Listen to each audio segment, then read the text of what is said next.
Estamos saliendo en directo por la pantalla de Canal 11 de CCC, por lagaceta.com.ar y por supuesto también en redes sociales, en donde como siempre ustedes se contactan con nosotros, así que gracias por eso. Mañana cargada de noticias y si les parece, arrancamos. Tenemos títulos para presentarles a esta hora y atención con esto, información de último momento. Daniel Leiva es el nuevo presidente de la Corte Suprema de Justicia de Tucumán. La Corte tiene nuevo presidente, Daniel Leiva. Acaba de ser designado en votación como máxima autoridad del alto tribunal del Poder Judicial de la provincia y este cargo lo va a desempeñar por los próximos 2 años. El magistrado, que recordemos, había jurado en febrero del año 2019 como vocal de la Corte Suprema de Justicia, va a reemplazar a partir de ahora a Claudia Pzdar, quien había estado a cargo de la presidencia durante el último periodo. La renovación de la mesa de conducción es un acontecimiento periódico que está previsto en la Ley Orgánica de Tribunales y en la propia Constitución de la provincia, pero en este caso no fue un trámite rutinario y vamos a hablar de este tema y nos ponemos en comunicación telefónica rápidamente con nuestro compañero Álvaro Aurane, periodista de La Gaceta, uno de los especialistas en el área de política y que justamente en la edición impresa del diario de hoy detalla la importancia que tenía esta elección y en qué marco se estaba desarrollando. Álvaro, ¿cómo te va? Bienvenido. Buen día. Gracias por el contacto. Carolina, querida, muchas gracias a vos por la gentileza del llamado. Sí, digamos que la lectura más límpida de esta cuestión es que la Corte ha decidido que ha votado mirando por un lado a un 2023 que va a ser verdaderamente trascendente para Tucumán, y un 2023 que se presenta verdaderamente incierto, ¿no?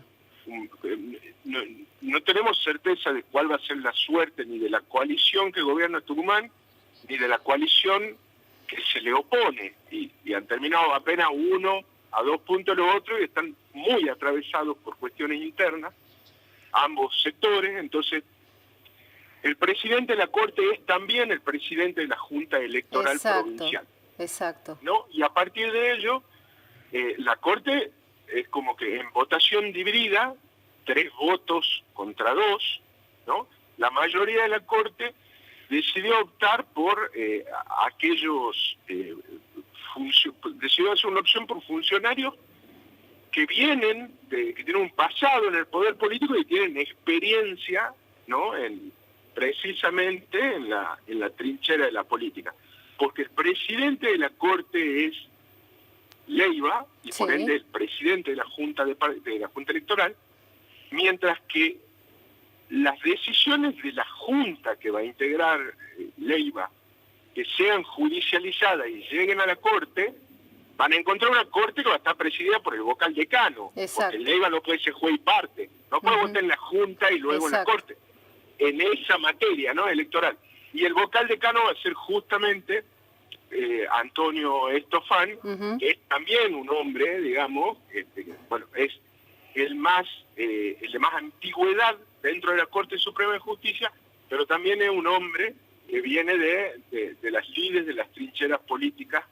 Él viene de la gestión, llega a la Corte desde la gestión de José Alperovich, exactamente. Álvaro, y te quería consultar, ¿qué impacto crees que va a tener justamente el nombre, ¿no?, de Daniel Leiva como la nueva autoridad de la Corte Suprema de Justicia, teniendo en cuenta, bueno, antecedentes y toda esta situación que se ha generado en los últimos años, con su nombre bastante cuestionado, ¿no?, al borde, podríamos decir, de una destitución? Digamos, para la cuestión hay 2 respuestas, digamos, ¿no? Es decir, la asunción de Leiva en la presidencia de la Corte me parece que casi naturalmente va a encontrar críticas de sectores sociales y también de sectores políticos, digamos. Que se las ha venido escuchando ahora en la antesala, ¿no, Álvaro? Claro, digamos, lo que fue el caso Pedicone, verdaderamente está todavía muy fresco. Pedicone, de hecho, fue destituido este año, en 2020. O sea, el caso Pericón estalla en septiembre del año pasado, pero el juicio político y la tarea del jurado de enjuiciamiento contra Pericones culmina en febrero de este año. O sea que es un tema todavía muy fresco. Sin embargo, así como hay una de arena, hay una de cal. No menos cierto es que Leiva, queda evidenciado en esta elección, encuentra consenso en los sectores, en numerosos sectores del Poder Judicial. Claro. En primer lugar, ¿no? Es decir, el caso Pericones divide la Corte en dos, ¿no?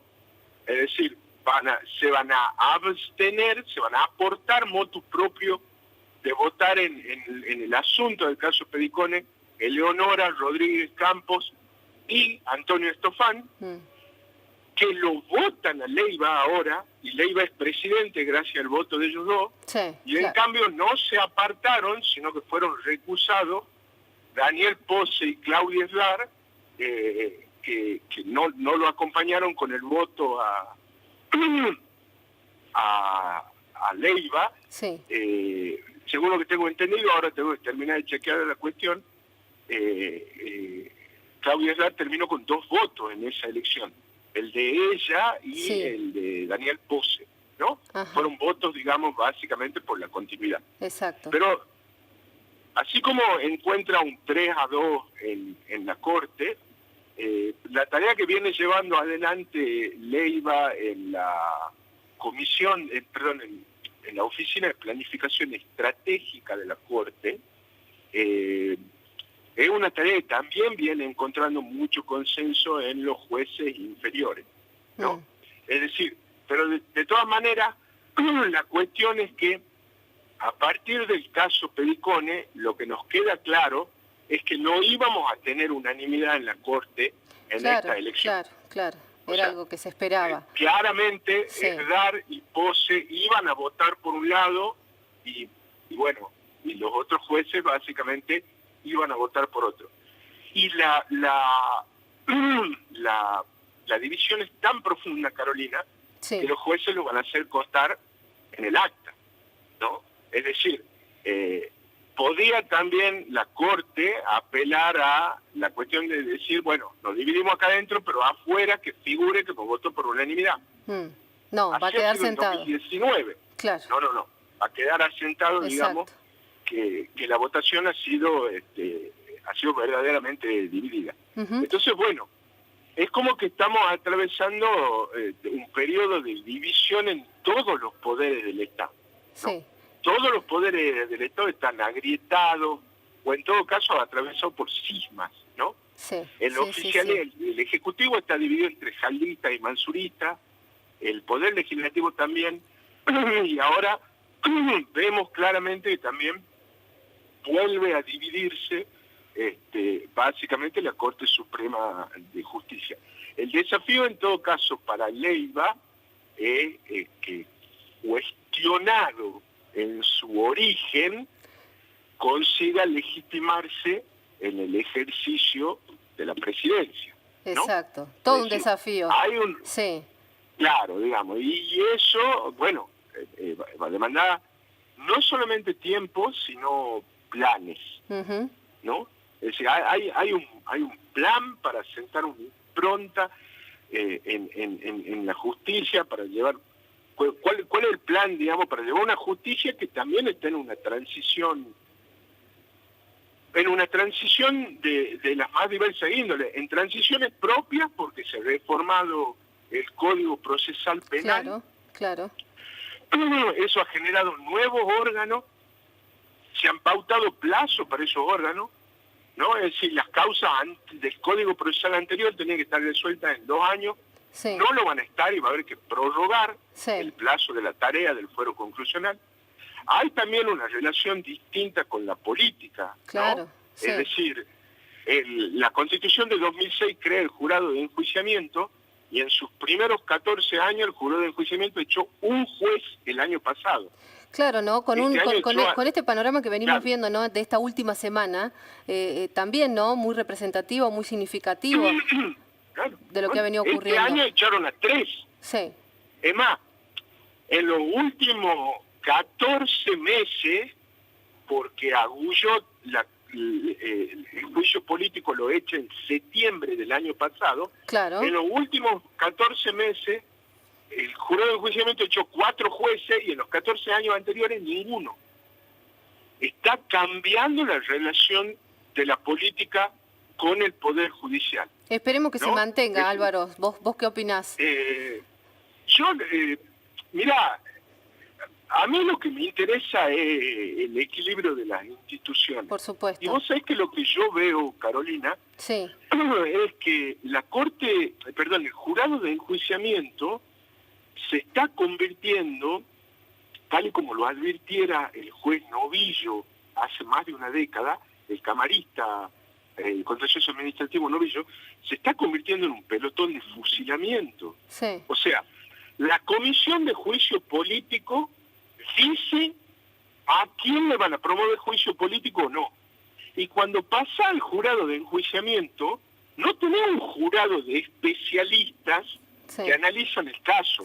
Sino que tenemos un jurado de enjuiciamiento donde la mayoría son legisladores. Exacto. Entonces seguís teniendo básicamente un juicio político con otro nombre. Bueno, que es lo que cuestionaba la defensa de Stoyanov. ¿Y qué es lo que está pasando además con el jurado de enjuiciamiento? Se está convirtiendo en vísperas de años electorales, se está convirtiendo en un pelotón de fusilamiento. Sí. ¿No? Sí.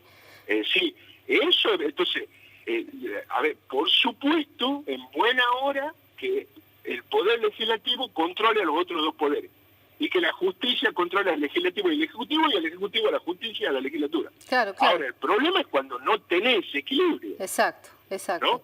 Y yo lo que veo a la vuelta de los últimos 14 meses es que ese equilibrio lo estamos perdiendo. Es decir, nosotros, por supuesto, como la institucionalidad, a los últimos gobiernos en Tucumán viene no importándole mucho, hemos decidido ni juicio político ni tribunal especializado. Y hemos montado un híbrido. El híbrido se convirtió en un pelotón. Gracias, Álvaro. Te agradecemos muchísimo por estas reflexiones. Y te leemos mañana seguramente, que va a estar todo el detalle después de esta noticia que acabamos de anticipar. Muchas gracias.